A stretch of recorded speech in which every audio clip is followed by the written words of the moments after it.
Madame, Monsieur, bonsoir et merci de nous rejoindre pour cette édition spéciale. L'Algérie rappelle son ambassadeur à Paris avec effet immédiat. Une décision qui fait suite à la reconnaissance par la France du plan d'autonomie marocain comme seule base de règlement du conflit au Sahara occidental dans le cadre de la prétendue souveraineté du Maroc. Allons-nous vers une rupture des relations avec la France alors que les réactions s'enchaînent suite à la position française? Peut-on s'attendre à une escalade des tensions dans la région? On en parle ce soir justement avec mes invités. J'ai le plaisir tout d'abord d'accueillir à mes côtés sur le plateau Monsieur Saïd Ayachi. Bonsoir. Madame. Merci d'avoir accepté notre invitation. Je rappelle qui vous êtes. Alors vous n'êtes plus à présenter, mais on va quand même rappeler qui vous êtes. Vous êtes président du Comité national algérien de solidarité avec le peuple sahraoui. Gilles Devers est également avec nous. Bonsoir. Bonsoir.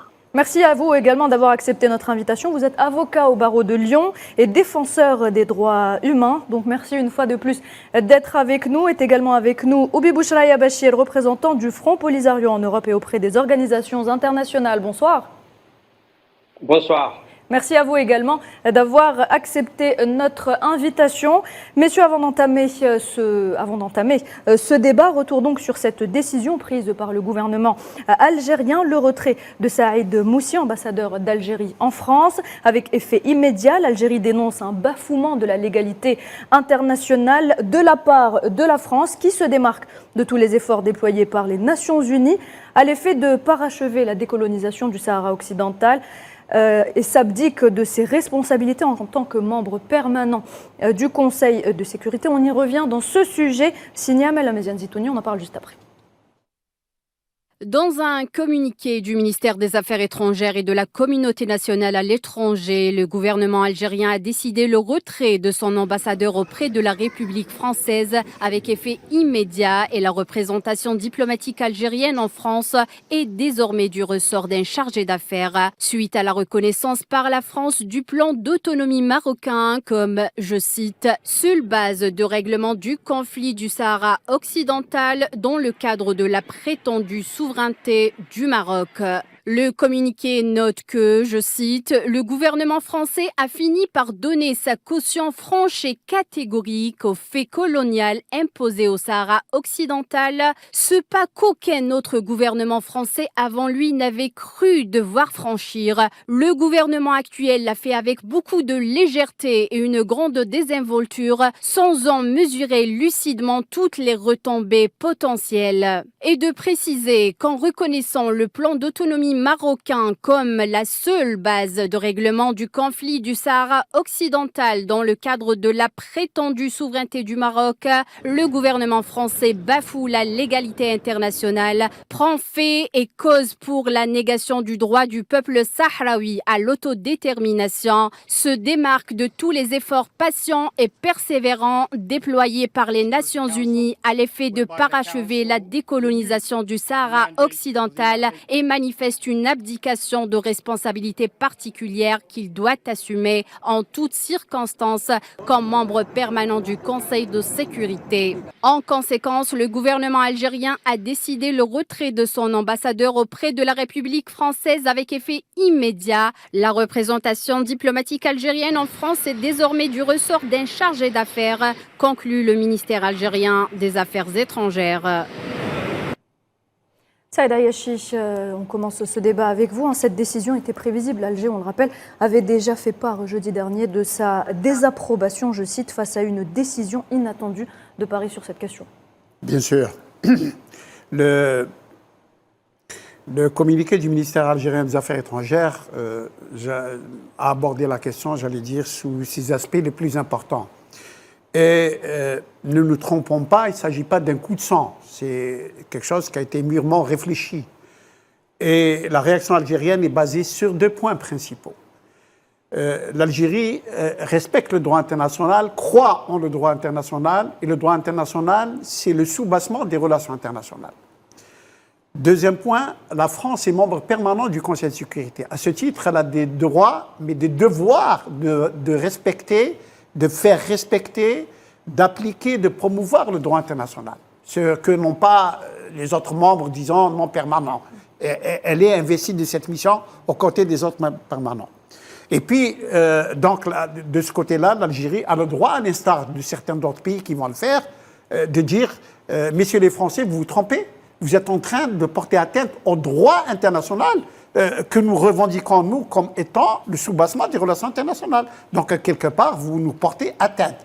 Mais plus que ça, la France, en prenant cette décision, vient s'aligner sur les thèses marocaines, c'est-à-dire l'autonomie, pour ceux qui ont réfléchi du côté français à cette décision, l'autonomie est la seule décision pour résoudre le conflit du Sahara occidental.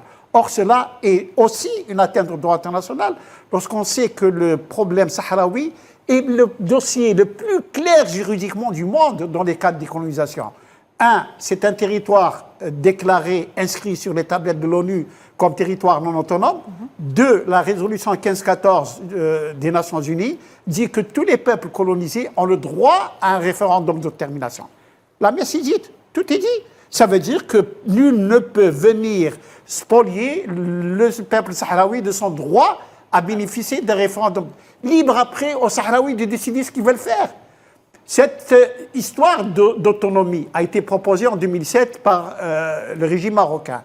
Les Sahraouis d'abord l'ont refusée parce qu'elle n'a pas de soubassement international juridique, mais disons sous des pressions amicales ou non amicales, ils ont fini par dire « Ok ». Mais vous la soumettez comme une question dans le référendum d'autodétermination. C'est-à-dire que le référendum poserait 3 questions. Vous, les Sahraouis, voulez-vous être indépendants? Voulez-vous être intégrés au Maroc? Ou voulez-vous vivre dans une autonomie relative avec le Royaume du Maroc? Mais il n'y est pas question d'aller sans référendum octroyer entre guillemets l'autonomie au peuple sahraoui. Il faut que le peuple sahraoui se prononce. Ce n'est pas au roi du Maroc de choisir l'avenir du peuple sahraoui. Et le 4e point qui est le plus important pour nous, qui a amené nos autorités à réagir, c'est qu'en prenant cette décision, la France vient entretenir le conflit, puisque de toute façon, elle se met du côté du Maroc, elle spolie les Sahraouis de leurs droits, qui, eux, sont dans un combat armé avec l'armée marocaine. Donc, la décision française attise le conflit, l'entretient. Or, n'oublions pas que ce conflit se déroule dans un territoire qui est à nos frontières, et à Dieu ne plaise, ce conflit peut, d'une façon ou d'une autre, peut-être un embrasement qui peut déborder quelque part. Donc il y va de notre sécurité et de notre stabilité. Et nous avons le droit de dire, messieurs les Français, vous prenez une décision non seulement non conforme au droit international, mais qui est quelque part dangereuse pour notre sécurité et notre stabilité. Justement, Saïd Ayachi, je rebondis sur ce que vous disiez. Vous disiez la France entretient le conflit, donc la France et le Maroc également. Le Maroc qui veut sortir le problème du Sahara occidental de son cadre juridique et qui souhaite en faire un conflit de voisinage finalement. Absolument. Avec l'Algérie. Absolument, c'est connu. Ça c'est le stratagème du Maroc. Parce que précisément, dans le conflit du Sahara occidental, je l'ai dit tout à l'heure, que du point de vue juridique, c'est clair comme d'eau de roche. Il n'y a pas de dossier juridiquement plus clair que le dossier du Sahara occidental. Et donc, le Maroc et ses soutiens sont coincés par le droit international. C'est un cadre juridique dont personne ne peut sortir, sauf à laisser les Sahraouis s'exprimer librement. Et donc, le Maroc et ses conseillers maléfiques disent qu'il faut sortir le dossier de son cadre juridique pour échapper au verdict du droit international et en faire un problème de voisinage contentieux avec l'Algérie, où là n'interviendra pas le droit, mais la polémique et tout est compté. Et par conséquent, nous allons échapper à la sanction du droit international. Ils répètent à l'envi que le Polisario est une création de l'Algérie, qu'il n'y a pas de dossier.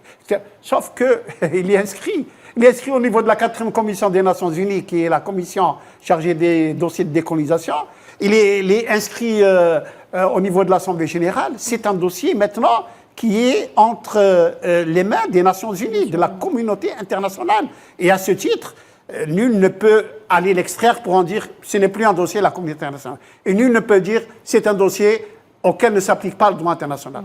Donc ils sont bel et bien coincés, sauf qu'à ne pas comprendre qu'un pays comme la France, membre permanent du Conseil de sécurité, vient d'une certaine façon violer la légalité internationale et soutenir une solution qui n'est pas conforme à ce même droit international. Très bien, merci Saïd Ayachi. Gilles Devers, j'ai donc l'occasion de me tourner vers vous.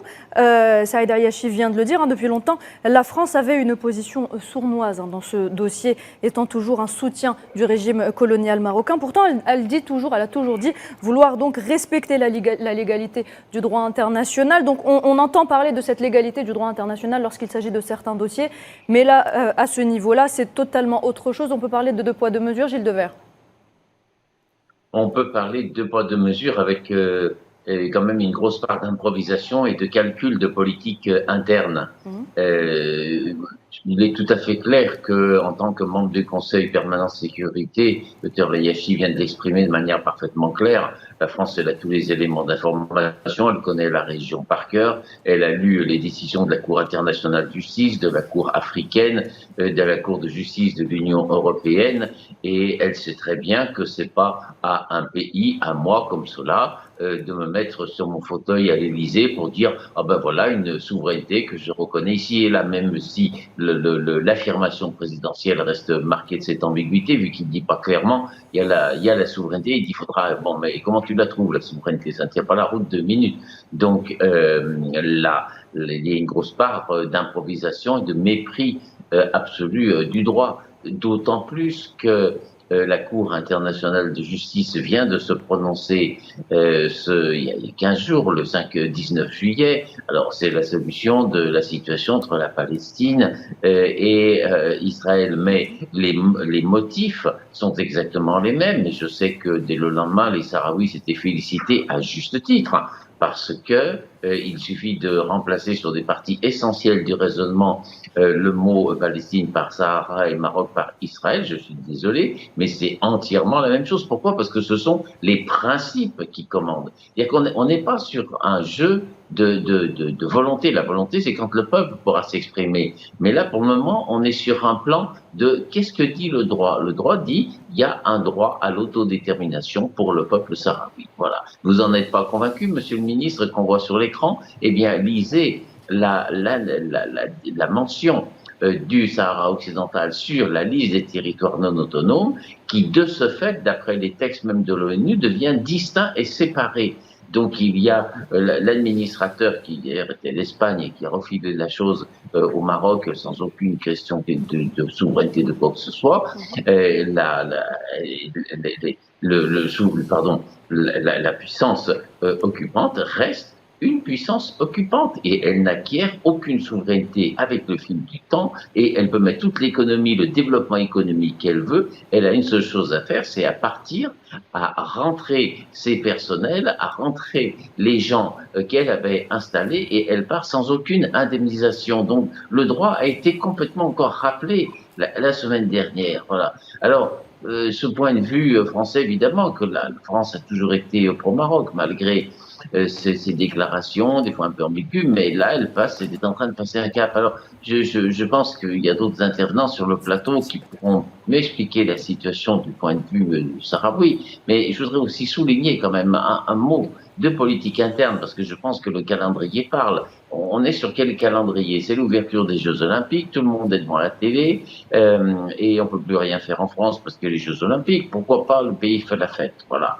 Le gouvernement Macron a lancé des élections, il les a perdues. Oui. Il avait un gouvernement, le gouvernement a démissionné. Oui. Il y a des groupes qui viennent en disant je suis prêt pour faire un gouvernement. Non, maintenant c'est les affaires courantes. Donc on verra après les Jeux Olympiques, affaires courantes. Et là, on voit cette déclaration présidentielle. Alors moi, ce que je vois, c'est que le président Macron, il joue son jeu interne sur le dos du Maroc et sur le dos des Sahraouis, en disant j'impose à la classe politique française que même avec un gouvernement minoritaire, même minoritaire à l'Assemblée, eh bien je garderai en politique étrangère la mainmise. Donc on n'a pas de ministre des Affaires étrangères, peu importe, je décide. Et donc quel est le dossier qui passe? Ah bah tiens, c'est le dossier du Sahara. Bah écoutez, voilà, je vais déclarer le Sahara, on va faire comme cela, et puis peu importe les effets. Peu importe les effets, parce que ce qui compte, c'est sa position au centre de la politique française. Alors après, juste un mot pour dire que, hélas, tous les partis essentiels, sauf le Parti communiste, sont dans des positions vraiment non sérieuses. Même la France insoumise avec Mélenchon, il y a eu des choses vraiment graves Mais Maître Gilles Devers. sur la question du Sahara. Et donc, il veut montrer qu'il décide tout seul. Et vu qu'il n'y a pas de groupe d'opposition pro-sahraoui clairement et pour la défense du droit international, il en profite pour s'imposer comme jeu. Mais Maître Gilles Devers, justement, vous évoquez donc cette décision du gouvernement français. Mais le gouvernement français peut-il prendre ce type de position actuellement? Est-ce qu'il est légitime, puisqu'on sait tout ce qui s'est passé, les résultats des législatives, Gabriel Attal qui est démissionnaire, etc. Donc est-ce que cette décision, elle est légitime? Est-ce que le gouvernement français peut prendre ce type de décision? Madame, votre question est excellente. S'il y avait une opposition politique de droite ou de gauche qui avait un cerveau, ou du moins un cerveau branché, ils devraient tous être ce soir en train de faire des déclarations pour dire le président de la République n'a pas de gouvernement, il n'y a pas de politique qui a été choisie après un véritable traumatisme électoral, donc le président de la République ne peut pas prendre une telle décision qui est un repositionnement qui va jusqu'à remettre en cause l'autorité du Conseil de sécurité, vu qu'il nie les textes qu'il y avait au niveau du Conseil de sécurité. Or, cette classe politique, elle reste silencieuse, parce qu'elle reste sur une idée pour Maroc, et puis qu'il faut se méfier de l'Algérie, et encore plus des Sahraouis. Donc ce soir, Macron, il marque des points, parce qu'il dit « j'aurai pas de majorité, mais je vais être le chef de l'État », et la politique étrangère, c'est moi qui la fera. Et le futur ministre des Affaires étrangères, ça sera l'un ou l'autre dira « attendez, il dira « moi j'ai fait le chemin, je me suis exprimé le 30 juillet, l'ambassadeur d'Algérie est parti et on a des grandes difficultés avec un de nos plus forts alliés dans le monde. Pourquoi? Parce que c'est moi qui décide. » Voilà, donc il est en train de s'organiser sur le dos de la cause sahraoui 2 ou 3 ans de pouvoir minoritaire à l'Assemblée où il voudra rester le chef de la diplomatie. C'est donc antidémocratique. En plus d'être illégal, c'est antidémocratique. Très bien, merci Gilles Devers. Alors cette décision prise par le gouvernement français viole clairement le droit international, vous venez de le dire messieurs, tout en déniant le droit du peuple sahraoui à l'autodétermination. Elle n'offre par contre aucune légitimité internationale au Maroc dans ses vains efforts d'imposer sa souveraineté sur ce territoire. Oubi Bouchraya Béchir, je me tourne vers vous. À présent, que représente cette décision pour vous qui êtes sahraoui?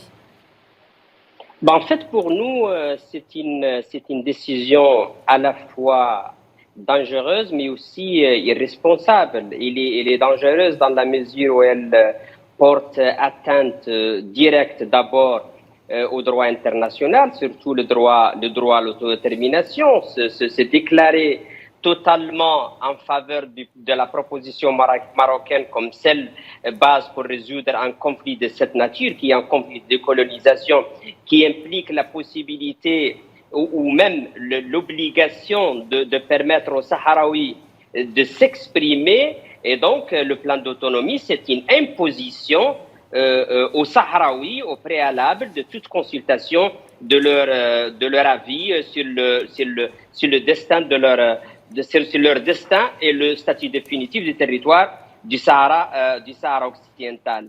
Aussi, c'est une décision qui rentre en violation directe du statut du territoire du Sahara occidental, qui est bien, comme vient de l'expliquer Maître Devers, mais aussi notre ami Ayashi sur le plateau, c'est un statut bien défini. Le Sahara occidental fait partie des 17 territoires qui sont colonisés jusqu'aujourd'hui, en processus de décolonisation. Le Maroc n'a aucune souveraineté sur le territoire du Sahara occidental. Il y a des résolutions de l'ONU très claires. Et même selon le droit européen, là où la France est obligée à respecter, la Cour de justice de l'Union européenne l'avait confirmé à maintes reprises que le Sahara occidental et le Maroc sont des territoires distincts et séparés, que la souveraineté du peuple du Sahara occidental sur ses ressources naturelles est là du fait qu'il jouit du droit à l'autodétermination. Donc, c'est une violation dangereuse du droit à l'autodétermination, au droit international. Mais elle est aussi une décision irresponsable dans la mesure où aujourd'hui, elle apporte atteinte aux derniers efforts, le dernier espoir chez la communauté internationale de pouvoir relancer le processus de négociation entre les deux parties au conflit, le Front Polisario et le Royaume du Maroc. Il y a un médiateur de l'ONU de Mistura qui est soutenu notamment théoriquement par le Conseil de sécurité, mais on sait bien que les États-Unis d'Amérique est derrière lui, et il y a donc cette décision pratiquement le met hors jeu totalement et rend impossible toute possibilité de relancer ce processus politique, encourage le Maroc à continuer sa politique de fuite en avant. Mais ce qui est plus grave encore, c'est le fait que cette décision, comment dirais-je, au lieu de la France qui est tenue théoriquement par ses responsabilités en tant que membre permanent du Conseil de sécurité, en tant que membre du groupe d'amis de Sahara occidental au sein du Conseil de sécurité, au lieu de veiller pour une pacification, faciliter une solution politique pacifique et politique du conflit, au Sahara occidental aujourd'hui, il y a une guerre. Il y a une tension dans la région sans précédent. La guerre au Sahara occidental, certes d'une basse intensité, mais qui a tous les ingrédients de déraper à chaque moment pour un dérapage beaucoup plus sérieux. On voit ce qui se passe dans la région. Il y a une rupture des relations diplomatiques entre le Maroc et l'Algérie. Il y a des tensions avec les pays du voisinage à cause de cette politique, cette doctrine expansionniste du Maroc. Donc c'est la France que, au lieu de veiller pour aider les partis au conflit, les pays observateurs, l'envoyé de l'ONU à relancer ce processus politique, pratiquement, elle sème la discorde et contribue à compliquer le processus et même à inviter à une escalade dans la région. Très bien, merci Monsieur Obi Bouchaya Bachir. Alors je rebondis sur ce que vous disiez en vous proposant de suivre ce qu'a dit votre ministre sahraoui, donc le ministre sahraoui des Affaires étrangères, Mohamed Sidati, qui a d'ailleurs condamné donc fermement cette décision de la France. Il dénonce un positionnement hostile et dangereux qui fait fi du droit international applicable sur ce territoire. Regardez. Ce positionnement hostile et dangereux fait fi du droit international applicable au Sahara occidental, ce qui ne sied sûrement pas un pays de l'Union européenne, membre permanent de surcroît du Conseil de sécurité de l'ONU, suppose garant de la paix et de la sécurité dans le monde. En s'alignant sur les thèses expansionnistes marocaines, la France se disqualifiait pour jouer un rôle constructif dans les efforts menés par la communauté internationale visant à parvenir à une solution juste et durable au conflit au Sahara occidental. La France ne devrait plus faire partie de la mission des Nations Unies pour l'organisation d'un référendum au Sahara occidental. Quoi qu'il en soit, et quelles que soient les épreuves que tente de nous imposer le Maroc avec le soutien de la France, le peuple sahraoui continuera à défendre mordicus ses droits jusqu'à obtenir le départ définitif de l'agresseur marocain de son territoire et la reconnaissance générale de la légitimité de sa lutte pour son autodétermination et son indépendance. Saïd Ayachi, je reviens vers vous. Ne pensez-vous pas que le soutien apporté par la France au prétendu plan marocain d'autonomie pour le Sahara occidental lui fait perdre finalement sa crédibilité ? C'est très juste, c'est très juste.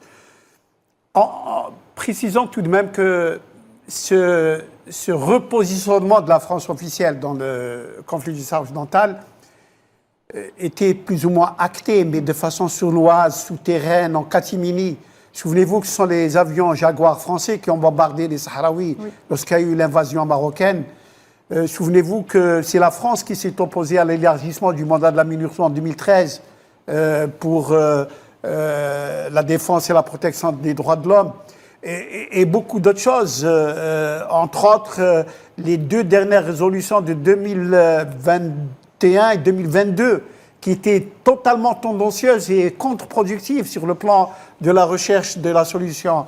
Et par conséquent, aujourd'hui, en prenant cette responsabilité de s'aligner sur les thèses marocaines, il est clair que la France, d'abord, j'allais dire, est démasqué au regard des Sahraouis d'abord, mais au regard de la communauté internationale. Ce n'est plus le pays qui doit assumer des responsabilités internationales au regard de son statut de membre permanent du Conseil de sécurité, ça d'une part. Mais d'autre part aussi, la France, du coup, se disqualifie comme pouvant être un contributeur à la recherche de cette solution juste et durable pour le conflit du Sahara occidental, puisqu'elle s'est alignée sur l'un des belligérants en dépit du droit international. Les Sahraouis ont une très belle formule qu'ils utilisent depuis longtemps parce qu'ils ne sont pas niais et ils savent très bien ce que fait la France dans le dossier. Ils disent que la France n'est jamais une partie de la solution. Elle est un problème dans le conflit du Sahara occidental. Et aujourd'hui, elle est clairement, un problème dans la recherche de la solution. Et par conséquent, la France aujourd'hui a pris les désastres diplomatiques de la Syrie, de la Libye, du Sahel, où la France s'est fait jeter, j'allais dire, en si peu de temps, de la Centrafrique, bien sûr. La France aujourd'hui encore s'aliène, j'allais dire, une partie de la communauté internationale dans son atteinte au droit international, et d'une certaine façon, elle aggrave son déclassement sur le plan international. La France perd son audience, la France perd la crédibilité de sa signature dans les relations internationales. Et donc, quelque part, oui, c'est une décision tout à fait irréfléchie. En tout cas, on pensait que ça allait passer comme une lettre à la poste. Ce n'est pas le cas du tout. Et évidemment, on leur présentera la note. Donc en fait, finalement, avec cette décision, le gouvernement français cautionne le fait colonial et veut nous mettre tous devant la politique du fait accompli. Gilles Devers, je me tourne vers vous. Oui, le gouvernement français le souhaiterait, mais c'est pas lui qui a la main. C'est-à-dire que vous pouvez toujours faire un discours en disant je pense ceci, je pense cela, et je décide que celui-là il est souverain ou l'autre. Ça, vous pouvez faire le discours. Et effectivement, c'est quand c'est le président de la République française, ça a du poids. Mais la décision, elle est ailleurs. Elle est à l'ONU et surtout, elle est sur un calendrier. Pour ce qui concerne la France, un calendrier très précis. Vous savez, c'est les fameux accords d'extension, c'est-à-dire que les Sahraouis ont engagé des recours devant la juridiction européenne, la Cour européenne de justice, pour faire juger que les deux territoires sont distincts et séparés et que quand l'Union européenne passe un accord avec le Maroc, il est sans aucune application sur le territoire du Sahara occidental, ce qui fait que toutes les entreprises et tous les citoyens qui sont présents sur le territoire sont en situation d'illégalité. Alors c'est une démonstration que nous avons apportée. Le tribunal nous avait donné raison en 2021. Ils ont fait un pourvoi. Cette affaire a été plaidée au mois d'octobre. Et il y a il y a 3 gros dossiers, donc il faut que la Cour se plonge là-dessus. Mais on attend le délibéré au mois de septembre. Et le tribunal, je rappelle, nous avait quand même donné raison sur absolument toute la gamme. Et on voyait que certains pays commençaient à lâcher sur le fait de cette solution marocaine. Donc on attend une décision que, je parle devant les Sahraouis, que nous attendons comme positive. Alors on verra si on obtient autant de choses qu'on l'avait obtenu devant le tribunal, mais en tout cas, pour ce qui est de la personnalité du Front Polisario, je pense qu'elle est largement acquise par les débats et ça devrait être confirmé. Et si le Front Polisario, il est reconnu comme auteur, c'est qu'il est souverain, lui, et représente le peuple souverain sur le territoire et donc tout basculera par étapes.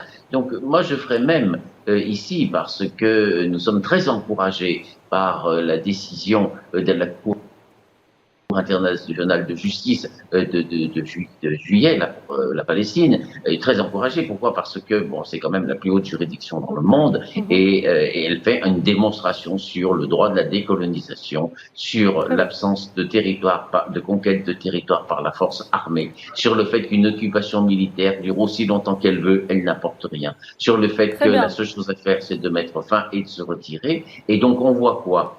On voit qu'il y a une perspective, je veux dire. Gilles Devers, excusez-moi de vous couper dans votre élan, excusez-moi, gardez votre idée, on revient tout de suite.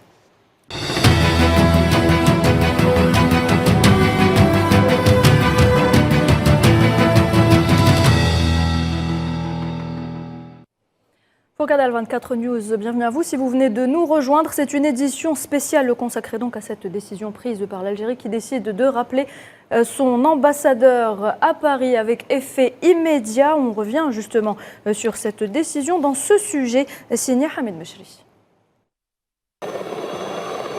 Alors que les ambitions expansionnistes marocaines sur le territoire du Sahara occidental, que l'ONU considère comme un territoire en attente de décolonisation, sont croissantes, bénéficiant de la protection et la complaisance d'anciens régimes coloniaux, une question s'impose d'elle-même: jusqu'à quand ce déni du droit international? En se basant sur ce dernier, la décision du gouvernement français de s'aligner sur le plan marocain illégal, car privant le peuple sahraoui de décider de son avenir, n'accorde aucune justification ou légitimité au Maroc d'annexer et coloniser le territoire sahraoui en vertu du droit international. Cependant, cela signifie que Paris est allé de l'avant dans son soutien à son allié marocain, qui demeure impuissant de fournir le moindre argument juridique sur ses prétentions sur ce territoire. Le régime du Marzen s'est vu succéder une série de revers diplomatiques à l'international, notamment la décision de la justice européenne qui a statué récemment que l'accord bilatéral de pêche Maroc-UE est illégal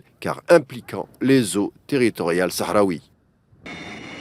Le déclin de l'influence de la France et la perte de son hégémonie en Afrique sont parmi les raisons qui expliquent pourquoi Paris protège et s'accroche davantage au régime marocain, même si cela lui coûtera cher au niveau de sa réputation en tant que membre permanent du Conseil de sécurité censé veiller sur l'application des lois et traités internationaux. Toutefois, selon les spécialistes du droit et système juridique international, le soutien de la France au plan d'autonomie proposé par le Maroc en 2007 comme unique solution au conflit au Sahara occidental n'aura aucun effet juridique et que ce genre de déclaration est de nature politique sans conséquences juridiques. En somme, cela confirme que la France nie le droit du peuple sahraoui à l'autodétermination et viole le droit international. La nature juridique du conflit au Sahara occidental en tant que question de décolonisation a été constamment réaffirmée par les résolutions pertinentes de l'ONU qui ont toutes confirmé et entériné le droit légitime du peuple du Sahara occidental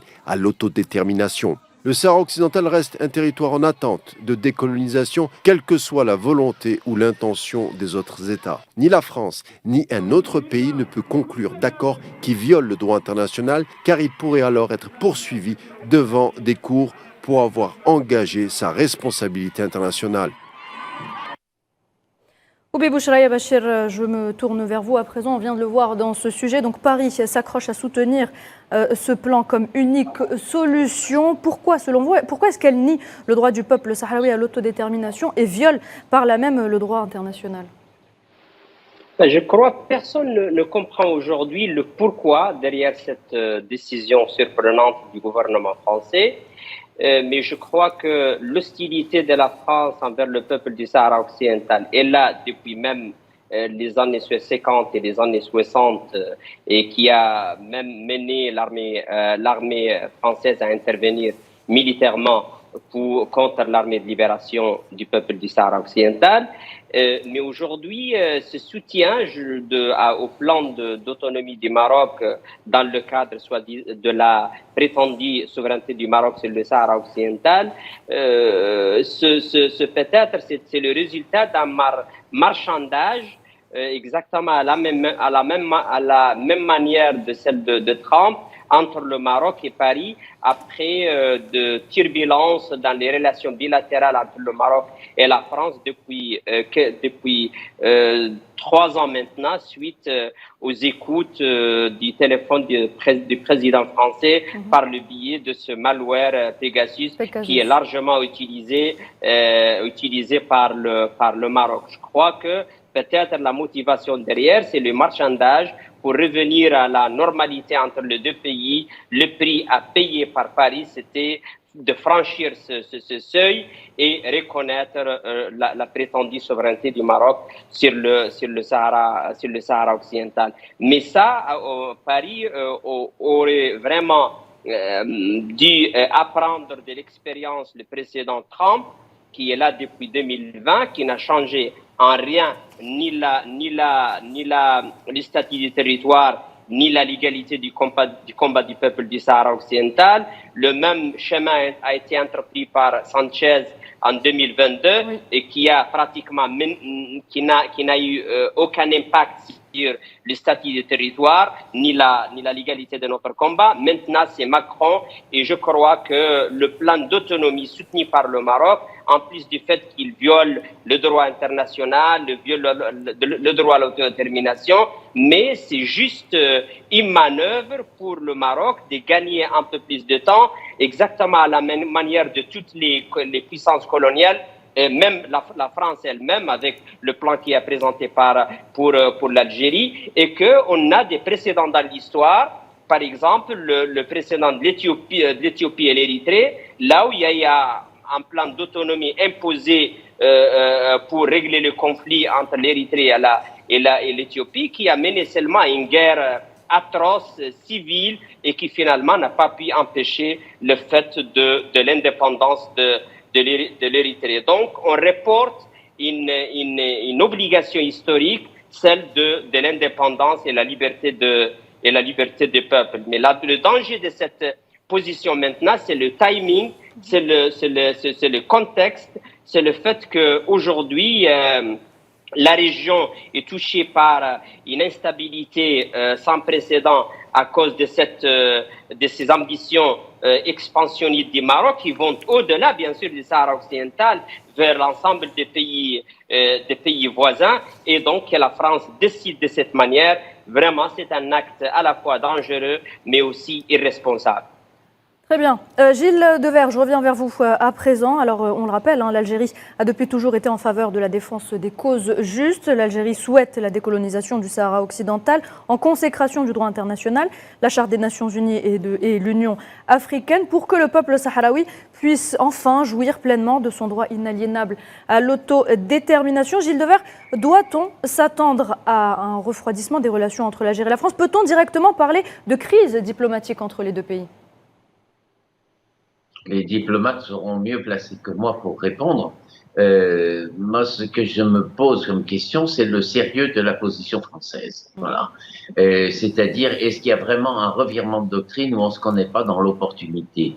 J'ai démasqué une première opportunité qui est Macron voulant dire, quel que soit le gouvernement, c'est moi qui déciderai de la politique étrangère. Ça sera donc on n'a pas besoin de ministre des Affaires étrangères et je vais continuer à gouverner sur cette base, domaine réservé. Donc ça, c'est purement du droit interne.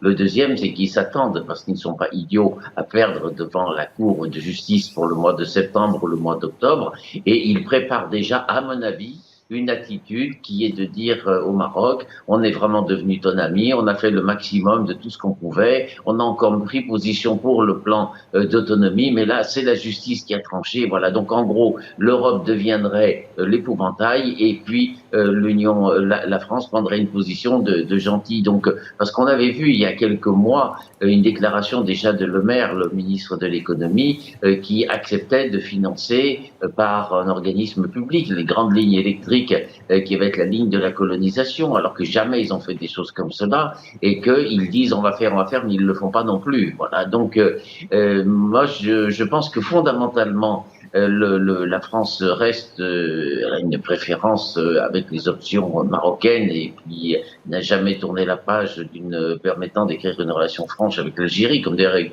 tant d'autres pays africains. Hélas, je le regrette beaucoup comme Français, mais j'hésiterais à parler vraiment d'un changement de doctrine, d'autant plus que la doctrine, elle va pas faire grand-chose à partir du moment où, comme ça a été rappelé par le docteur Eliachi ou monsieur Oubaya, c'est bien le droit qui pose le cadre. Voilà. Et ça, vous n'êtes pas prêt de le changer. Donc, on suivra, mais enfin, moi, un positionnement français d'opportunité pour dire au Maroc, voyez, on est vraiment votre ami, on fait le maximum, on est avec vous, et puis c'est la justice qui nous empêche, on n'y peut rien, pour essayer de sauvegarder une carte pour l'avenir. Je pense que cette absence de franchise, elle compte également, ce petit esprit de manœuvre de bas étage, compte beaucoup dans la décision.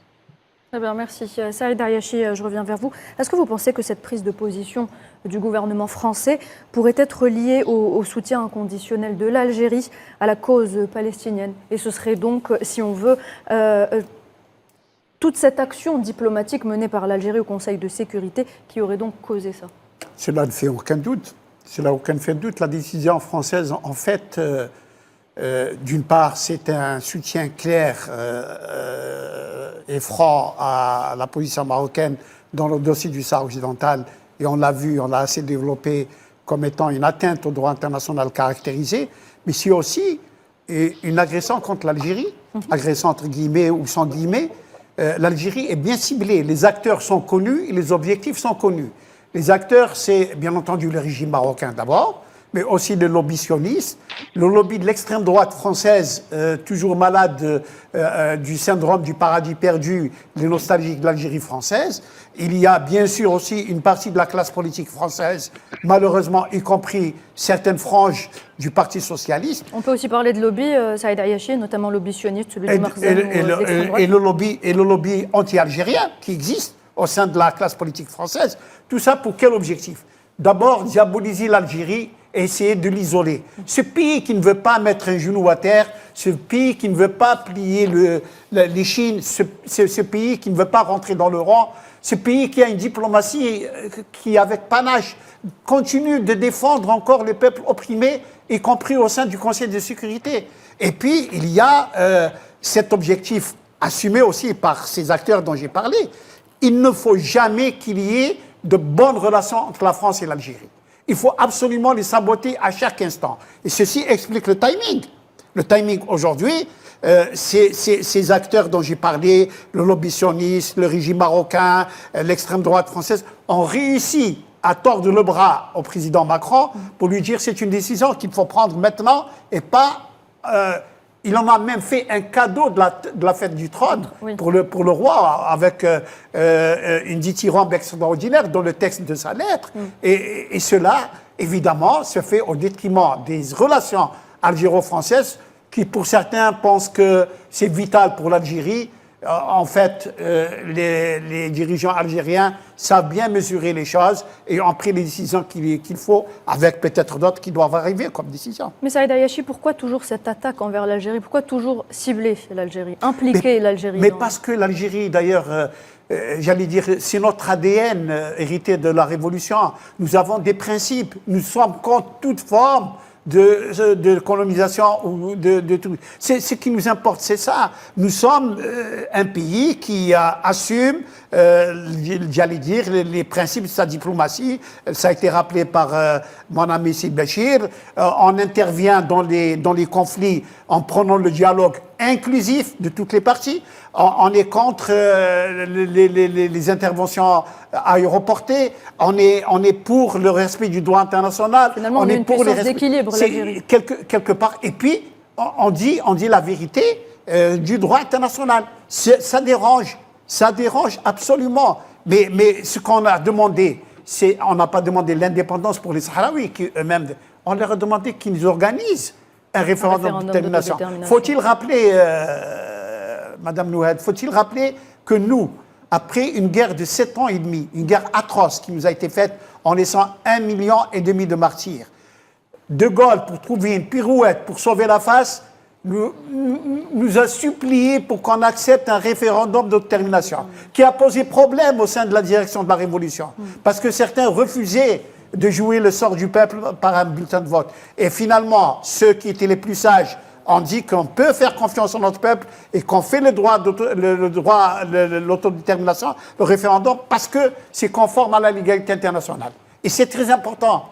Donc l'autodétermination, qui est d'ailleurs un concept occidental, et plus précisément américain, c'est l'autodétermination des peuples. C'est quand même une lutte d'abord noble, mais qui permet au peuple de récupérer sa dignité et sa liberté. C'est tout ce que fait l'Algérie. Eh bien, ce pays-là, il faudra quelque part qu'il se départit de cette doxa, de cette ligne de conduite. Il n'est pas acceptable. C'est le mouton noir. Et il faut absolument qu'on s'en sépare. Voilà. Très bien, merci Saïd Ayachi. Oubi Bouchraya Bachir, alors cette décision de Paris est un éloignement clair du processus de résolution politique, alors que le conflit armé au Sahara occidental a repris depuis 3 ans et qu'on remarque des signes inquiétants d'escalade dans la région. Pensez-vous que la décision française implique une intention d'attiser les tensions dans la région, justement ?